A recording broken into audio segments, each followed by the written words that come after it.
Hello guys! Today is Saturday dito sa Canada and spring, ang ganda ng weather. So, ginagawa ngayon ng inyong pambansang kikay ay nagluluto ng something at yun ay barbecue. Ganyan kaganda ang Canada. Oh, ganda te, pag ganitong spring, though hindi pa lumalabas yung mga leaves ng trees. So, nandito ako ngayon sa garahe namin and nagluluto ako ng barbecue.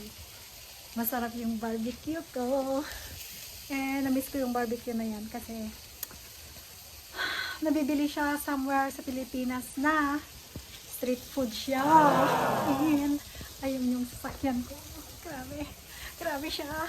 Ting ting ting ting ting ting ting. At eto na ang aking barbecue for today. Yun. Tit, tit. Yan o. Sarap, sarap, masarap. Walang kasing sarap ang aking barbecue. So, may barbecue isaw at saka barbecue bangus. So, I'm gonna show you pag naluto na at aking lulutuin pa. Oy, isaw! Naimas ka ti isaw. Yung tono kas tani. Ata, namiss ko ata kasi di Pilipinas. Katangan mi ata dyan ti jay ili. So, I remember ti may sanga tuso ang kaso niya isaw. Muno, $6. Ay, 6 pesos. 6 pesos, 7 pesos tatan. Pero nagimas. Isaw ay. Warning! Sa mga mataas ang kolesterol. Masarap talaga. Masarap talaga ang isaw. Promise. So, yan. So, yung isaw, kung nagtataka kayo, kung saan ko binili. Binili ko siya sa Chinese store or Vietnamese store, Asian store. So, makapamisganin so nagimas. Dadalhin natin yung street food dito sa Canada. Kaya, yan. At syempre, dahil healthy din naman tayo, may pabangos. Yan. Ihaw na bangus. Tapos may stuffing siya. Ang sarap. Tapos yung isaw ko, eto pag niluluto, ganyan muna siya. And then, pag binabarbecue. And then, lalagyan natin siya mamaya ng sauce. Yan o. Yan. Taran, taran, taran. Nagimasig kakabsat. Ay na. Woo! Kapailit ikastoy. Diyan ako pang kajihiling ito. Tapos sabi makikita mga kasta. Tapos mga angot mo angot na. Ay, nagimasig ngayon. Tapos kakasta niyo.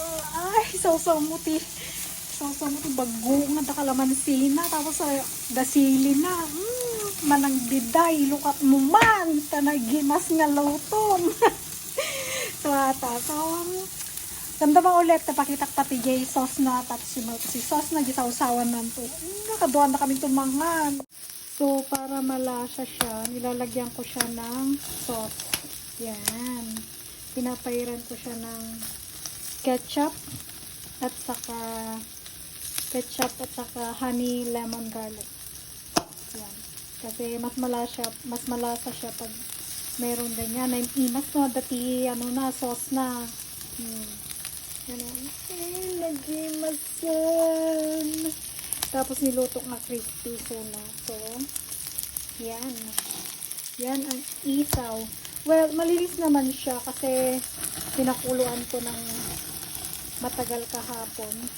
So, yung talagang nilinisan ko siya ng maigi. So, muna artika,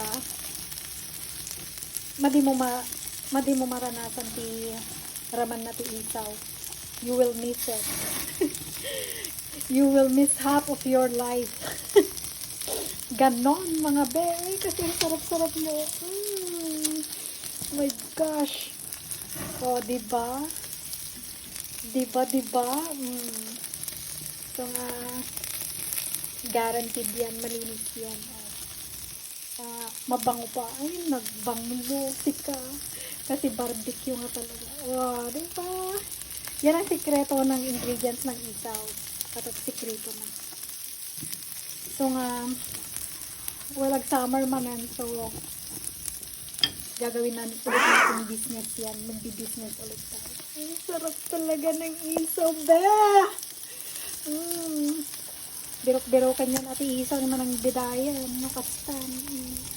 Mahina talaga. Diba? Yay, yay, yay! Tapos agad bangus ko digid.